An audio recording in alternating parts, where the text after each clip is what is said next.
legal! Bom dia. É uma Bom luta mesmo. dia! Esses equipamentos eletrônicos estão atrapalhando a nossa vida, parece, mas ao mesmo tempo Isso é luta, isso é resistência, tem que ser perseverante. Seja muito bem-vinda, doutora Miriam Gimenez, esposa do doutor Felipe Gimenez, procurador do Estado pela República do Mato Grosso do Sul. É uma honra, um prazer recebê-la aqui na página Política e Conhecimento. Que alegria! é uma honra para mim estar aqui com você, Sandro, nesse canal que tem a missão de espalhar o conhecimento e trabalhar a política, que é importantíssima, importantíssima, regula a nossa vida, não é? É verdade, é verdade, é verdade. Eu acompanho o teu esposo, já vi vários vídeos dele, já sou um fãzão dele. E o Felipe Gimenez deu meu forte abraço nele. Nós estamos aqui junto na mesma causa. E hoje nós temos um assunto altamente relevante, altamente pontual, que é a contagem pública dos votos para que haja transparência nas eleições e para que realmente haja democracia. Nós estamos aqui com uma convidada super especial, como nós já falamos, e ela vai estar falando para a gente sobre esse tema. E eu quero fazer uma pergunta, Miriam, para não tomar muito seu tempo e a gente ser bastante assertivo aqui. A luta pelo voto impresso teve um momento de voz no deserto como a luta na pandemia? Exatamente. Nós começamos em 2017, quando ainda o sistema era pouquíssimo conhecido. Nós mesmos não conhecíamos, não tínhamos noção do que estávamos trabalhando. Simplesmente íamos votar, né, naquele momento que a gente queria que fosse o mais rápido possível, para depois sair e fazer outra coisa. Não é? Era assim, pelo menos nós fazíamos assim, não nos importávamos se o voto seguia mesmo para o candidato, se o voto era considerado, achávamos que era automático, era uma coisa assim, rotineira, né? Aí, em 2017, quando nós tínhamos já uma lei que previa a materialização do voto, uma lei de 2015, uma lei que foi muito bem votada no Congresso Nacional, mais de 2/3 do Congresso Nacional derrubou o veto da então presidente Dilma e fez valer o direito do eleitor de ter o voto ali no papel, né? Na época era assim. Em 2017, quando nós, advogados, olhamos, lemos a carta dirigida do Serviço Eleitoral, assinada pelo ministro Gilmar Mendes, dirigida ao Parlamento Nacional, dizendo que a lei não seria cumprida, nós simplesmente caímos das pernas. Como advogados públicos, nós sabemos que o poder público é obrigado a cumprir a lei. Como que o poder público, o executivo, porque o Gilmar Mendes estava exercendo uma função executiva. Ele era o presidente de um serviço público na linha do executivo, não do judiciário. Nós somos acostumados a ver o judiciário, estávamos, né, acostumados a ver o judiciário decidir de uma forma ou de outra, enfim, se fosse contra ou a favor da Constituição, ok. Na decisão, a gente estava acostumado, mas o administrador público, mesmo que usando toga, ele era administrador. E ao chegar a essa conclusão de que o administrador estava descumprindo e assinando embaixo do descumprimento da lei, sem declaração de inconstitucionalidade, sem qualquer irregularidade na lei, ficamos pasmos.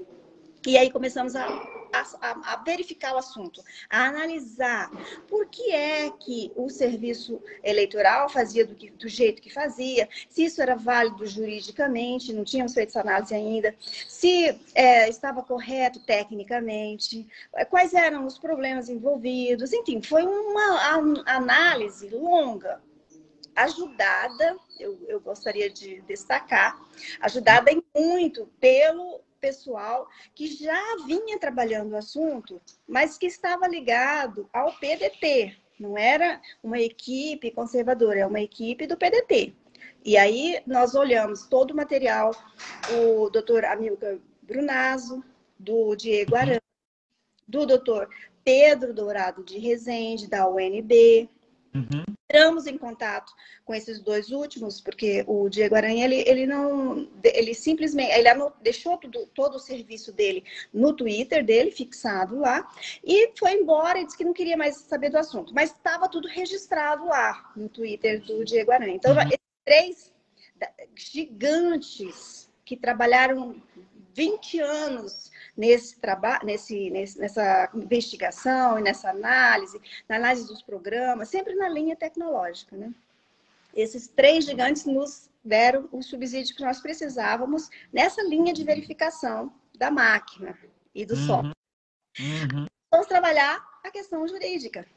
O Felipe, meu marido, que é procurador do Estado, fez um estudo e verificou que estava irregular. Fomos até o serviço eleitoral para conversar, né? Qualquer conservador é assim. Ele quer fazer uma análise, ele quer saber mais a fundo, ele quer entrar em diálogo com o opositor. Sempre, né? Não é verdade? Fomos fazer isso.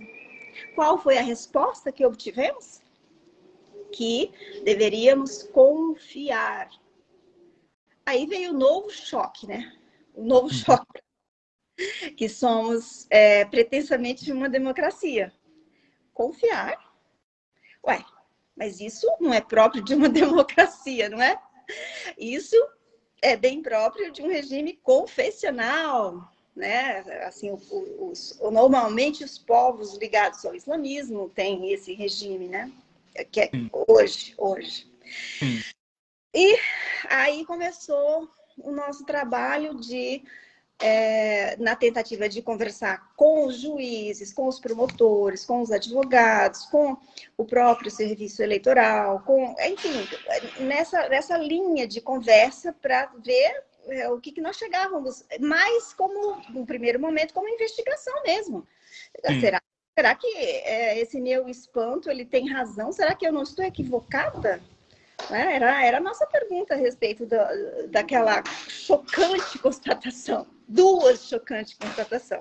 Primeiro, que estava irregular. 3, irregular na linha tecnológica, segundo os nossos amigos doutores em tecnologia e criptografia. Enfim, eles são experts. Depois, se você quiser dar uma olhadinha, eu convido as pessoas a que olhem nos sites do Amilcar Brunazzo, do Dr. Pedro Dourado de Rezende e no Twitter do Diego Aranha. Vocês terão um vasto material lá para analisar a questão tecnológica. A questão jurídica está registrada também em livro, no livro que o Felipe editou, foi editado pela doutora Cláudia, e o Felipe é um dos coautores, e lá consta todos os detalhes da questão jurídica. Já terceiro item, que é a questão de confiar, né, no sistema, que é o que a gente vê na TV, né? Você vê também, não é? Na TV? Sempre que o ministro aparece para falar sobre esse assunto, ele diz que é confiável, que nós devemos confiar, que nós devemos desconfiar, que vai prender se desconfiar, não é verdade? Uma coisa assim, eu estou exagerando um pouco, mas é quase aí, não é? Sim. Então, essas 3 linhas foram que nos tem feito trabalhar durante esses 5 anos já de luta. Maravilha, incansável. Doutora Miriam, o povo mais humilde entendeu esse problema? Sim, nós temos visto que as pessoas, elas, de pronto, elas lembram que elas entraram na sala de votar, que elas digitaram um número, que elas viram na tela aquela máscara, mas que não sei, sabe assim, é uma desconfiança, assim, será que esse voto foi mesmo computado para esse candidato que eu acabei de digitar aqui? A dúvida nas pessoas, assim, o espírito das pessoas despertou para a realidade, porque isso é a realidade. Você insere um Viu? Esse número vira um byte, né? É um byte que você produz ali. O byte, obviamente, não pode ser visto, não pode ser tocado, não pode ser percebido por qualquer dos nossos sentidos. E isso fica no ar, literalmente no ar, né? Nós não temos. E as pessoas comuns veem isso, elas percebem. E elas não sabem, eu pelo menos, a maioria, não sabe dizer, não sabe explicar. Só que isso é uma coisa difícil mesmo. É difícil para todos nós explicar o que acontece, né? Com aquela máquina, com aquele automático. Sim. Até que a gente vá e analise. Você produziu um dado, a sua mente produziu um dado, inseriu num sistema, num software, num programa, e ponto. O que aconteceu? O que esse programa fez? Você não tem essa visão, você não tem essa comprovação. O que foi que ele fez? O serviço público não comprova o que fez com aquela minha informação que estava na minha mente, que não pode ser rastreada. É diferente das contas bancárias, é diferente das compras do supermercado, é diferente de todas as outras operações eletrônicas que nós fazemos. Se nós queremos comprovar. Vamos supor que você entra no supermercado, faz uma compra e deixa, não pega comprovante nenhum, fica tudo só na máquina do supermercado. Uhum. Se você quiser conferir, é só você levar o saquinho de volta e ver, né? Tem uma materialidade, tem uma matéria ali para você comprovar. A sua conta corrente. Se você quiser comprovar o que entrou, o que saiu, sempre tem uma possibilidade. Um recebimento, você pode consultar a fonte. Essa fonte vai lhe dizer, com certeza, se, enfim, o que qual o valor, de onde veio, qual o título pelo qual você está recebendo, ou quando você pesa. Normalmente vai para alguém, vem para alguém pode comprovar de alguma maneira aquela operação. Já o nosso voto, como é que você prova? Como é que você diz, assim, eu votei em fulano, eu votei em A. Mas no final do dia, lá no PU, que já é a totalização, não é o voto, é a totalização. Lá na totalização, não aparece o meu candidato A. O que o Serviço Eleitoral costuma responder para nós? Que você errou de alguma maneira, o problema é seu. Olha a inversão. O serviço público, serviço administrativo público, quer que você, que é o usuário do sistema, comprove alguma coisa que ele deveria comprovar. Ele é o detentor da possibilidade de comprovar. Não sou eu. Como é que eu comprovo alguma coisa que está na minha mente? Sim. Ainda mais, pois não tem jeito, nem o que passou, nem o que está presente. Não é possível, simplesmente. Então, o Serviço Eleitoral trabalha desse jeito. Ele diz para você que vai confiar, que é para confiar, né? Você confia, mas ele não pode confiar em você. Não é uma via de mão dupla, né? Então, respondendo, né, a pessoa de média, a pessoa que é mais humilde, que é menos, que tem menos tempo para ficar estudando isso, né? Ela compreende, mas ela tem dificuldade de explicar, como qualquer um. É isso que eu quero dizer. Maravilha. Teve uma das pautas muito forte aí, inclusive tema de passeata, que é o voto público auditável. A contagem pública dos votos, ele é algo a mais desse voto impresso auditável ou ele é a mesma coisa? Olha, essa questão da auditabilidade é um ponto que surgiu com a PEC 135. Nós trabalhamos intensamente durante meses para esclarecer isso. Quando você audita alguma coisa, você pega aquilo que já foi produzido para verificar E é isso que um especialista verifica algo que foi preparado, que foi já realizado no passado. É incompatível com o sistema de voto. É incompatível, porque o sistema de voto, do jeito que ele está, eletrônico, como eu acabei de dizer, ele é entregue para o sistema, o software, o programa faz o que quer, não sabemos o que ele faz. E a PEC 135 previa que depois verificássemos isso, no caso da PEC 135, ela previa uma impressão, um voto que seria impresso e seria entregue ao serviço eleitoral, ou seja, estaria sob a custódia do serviço eleitoral, esse mesmo do programa.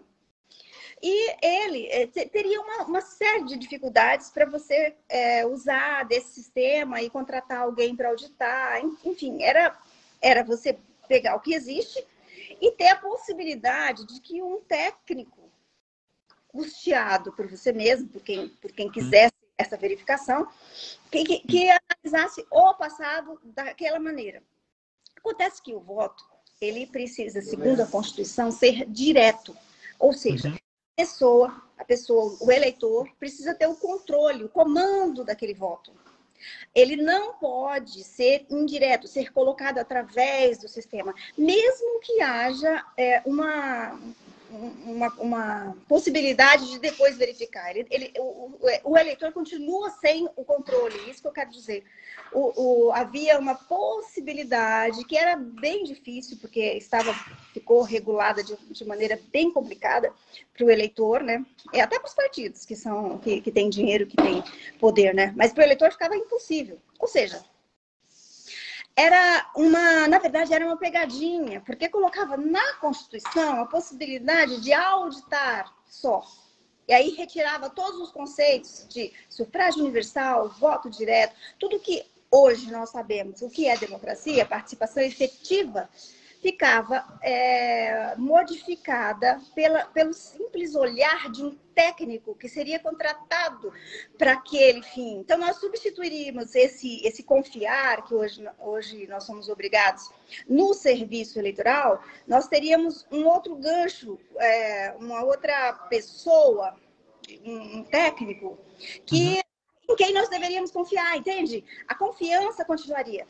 A necessidade de confiança. Ou seja, o ponto principal da democracia, que é a existência de um serviço público transparente, que observa o princípio da publicidade e a participação efetiva do eleitor e direta do eleitor, ficariam obstaculizados por esse termo, por esse técnico. Seria levar esse técnico numa democracia e continuaríamos tendo que confiar.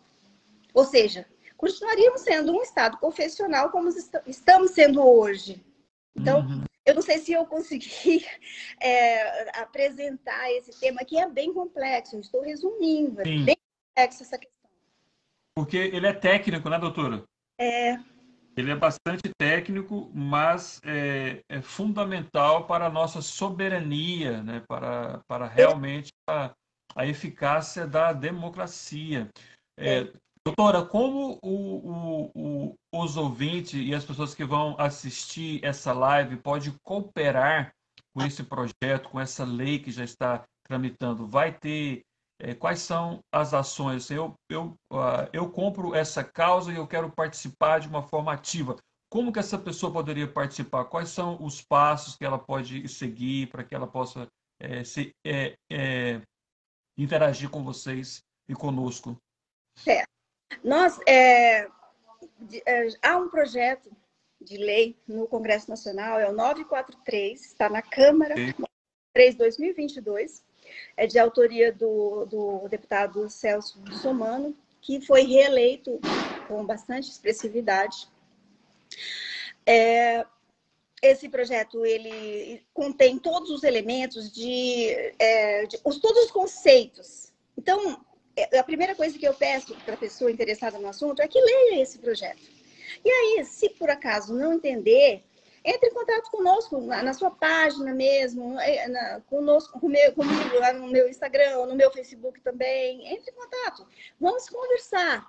conservadores conversam a respeito dos temas, sejam eles difíceis ou não. Quanto mais difícil, mais necessária a conversa, não é? É verdade. Então, a primeira coisa é entender o assunto. Quando ir às urnas, obviamente, nós não podemos nos omitir de jeito nenhum. Vamos às urnas, vamos acreditar que nós consigamos reverter esse quadro difícil que nós vivemos, de ideológico, né? Porque nós estamos assim, à beira do abismo mesmo, né? Vamos acreditar e vamos participar, não vamos deixar que outro decida por nós. Vamos participar. Vamos participar. Isso, assim, um conservador não se omite, não deixa para o outro. Vai, encara, por mais difícil que seja, por mais tormentoso. Vamos. Ok. Então, vamos participar. Participar sabendo que nós estamos com um probleminha ali. Estamos com uma solução que ainda não veio. E buscar essa solução com entendimento. O principal ponto eu insisto, o entendimento do que é que está acontecendo. O entendimento de que nós não podemos continuar nessa crença, nessa obrigação de crer num serviço público. Isso meu Deus, é imbecil demais. Não podemos ficar nessa crença. Só isso. Só isso já é bem bom, né? Mas com a pessoa entendendo, certamente ela vai participar de algum movimento. Então, faça um movimento no sentido disso que você entendeu. Não espere que outros recebam esse mesmo entendimento do nada. Vá lá você e diga ao seu amigo, comece essa conversa. Não fique achando que vai ser humilhado pelo outro. Não, vamos conversar. Se houver um travamento da conversa, é só a gente estudar um pouquinho. Então, peraí, eu não entendi isso, então deixa eu ir ali ver como é que é mesmo e voltamos a conversar. Veja, haja com humildade para ter essa conversa de coração para coração. De pessoa para pessoa. Então, é um segundo passo, essa conversa. E aí, em seguida, entrar no site da Câmara, comentar o projeto, apoiar, ou, se não apoiar, dizer por quê. Porque eu também ainda estou esperando esse porquê. Por que eu preciso confiar? Não tem uma razão para isso? Eu estou aceitando ainda e estou esperando ainda que o serviço público eleitoral diga por que isso está acontecendo. Diga que os conceitos que existem desde a Grécia Antiga a respeito de democracia, de sufrágio, de escrutínio, todas essas palavras que hoje não estão muito na boca do povo, mas que existem e são ainda o que rege a democracia, diga para mim que isso não é do jeito que eu estou apresentando. Ao contrário, sabe o que acontece? O serviço público eleitoral, além de não responder a isso, eles ainda calam os juízes. O CNJ, agora no dia 22 de setembro, editou uma resolução, um provimento, uma resolução, que cala os juízes. Cala. Não é para dizer nada a respeito de urnas eletrônicas, de sistema eletrônico de votação.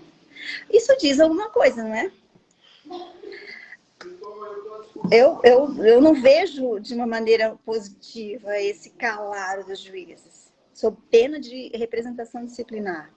Por que calar os juízes? Não é? É só um indicativo. Há outros, mas esse foi o último, né? A gente costuma falar das novidades. E tá assim, os juízes estão proibidos de falar sobre o assunto. Isso é triste, isso é realmente lamentável, né? Já para a gente partir aqui para os nossos finalmente, uma medida provisória pode resolver o problema agora? Sim, pode. Há um poder do presidente da República, em caso de urgência, de editar uma medida provisória. Esse assunto, ele é direito administrativo, embora afete o serviço público executivo eleitoral, porque o serviço público eleitoral, enquanto cuida de contagem, de captação de votos, de contagem de votos, enquanto ele cuida desse serviço, ele não é judiciário, ele não exerce função judicante neste momento. E nós queremos trabalhar justamente essa linha da contagem. O serviço, na hora de captar e contar, não está funcionando como deve numa democracia. Então, é um serviço administrativo que deve e pode ser objeto de lei, porque uma medida provisória é lei, né? É lei de forma emergencial, todos sabemos. Então, é possível, por ser serviço administrativo, não é eleitoral na sua finalidade, entende? O serviço eleitoral, na sua finalidade, são os direitos do eleitor de exercer aquela... Então, nós não estamos lidando com o exercício, com o direito do eleitor em si, mas sim do trabalho do serviço eleitoral, de fazer a captação e a contagem do voto, serviço público, serviço administrativo. Então, por isso, nós entendemos que cabe a medida provisória e deve ser editada a fim de que haja pacificação. Porque uma coisa, assim, o eleitor, eu tenho encontrado eleitores que confiam no sistema. Tá tudo certo, confie. Não, ninguém pode dizer que você está errado, porque é uma decisão sua. Acontece que há eleitores, e eu me encaixo nessa categoria, que não querem confiar. E aí? E esses eleitores não merecem que o serviço administrativo de contar votos atenda ao princípio da publicidade que está na Constituição? Por quê? Por que não? Então, e como o povo, de uma forma geral, já captou que essa crença é indevida numa democracia, seria muito bom que o serviço público de contagem de votos fosse constitucional, que atendesse, que respeitasse a esse eleitor. Entende? Então, é possível. É uma questão de impressão de um voto, é um assunto, e sendo de emergência, não há necessidade de atender aos princípios de licitação, aos métodos de licitação, enfim, eles são bem competentes, imagino que devam resolver isso desde que emitida, né, editada a medida provisória. É isso que a gente pede ao presidente, pede às pessoas que peçam ao presidente. O presidente tem ouvido a população, tem um grupo grande de pessoas que podem pedir ao presidente, né? Nesse momento, nós não conseguimos chegar até ele, porque a assessoria não nos permitiu a conversa direta com ele, mas já está na mão. Nós apresentamos a ele um projeto, uma minuta de medida provisória com todos os elementos que julgamos ser interessantes. Ele tem uma super equipe de advogados, né?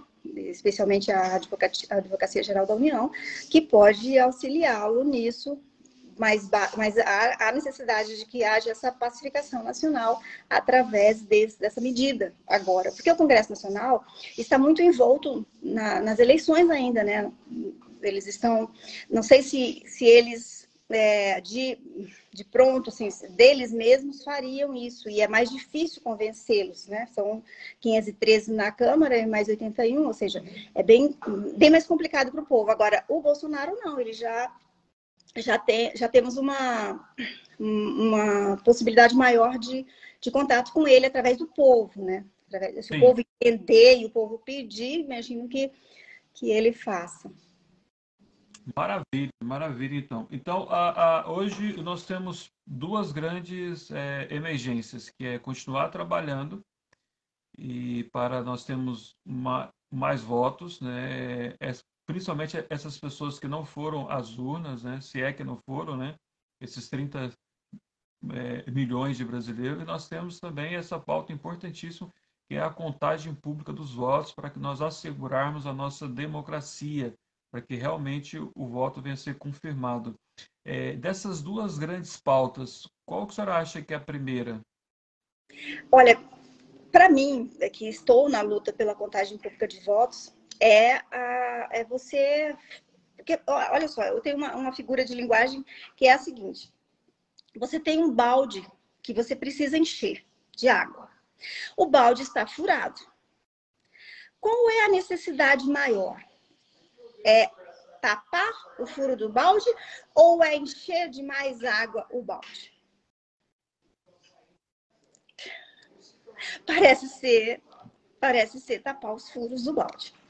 Tapar os furos do balde é a contagem pública dos votos. Mas é claro que nós precisamos de mais votos, sim. Por quê? Porque nós não sabemos quantos votos foram para o Lula e quantos votos foram para o Bolsonaro. Nós não sabemos. E se o serviço eleitoral estiver trabalhando para o Bolsonaro?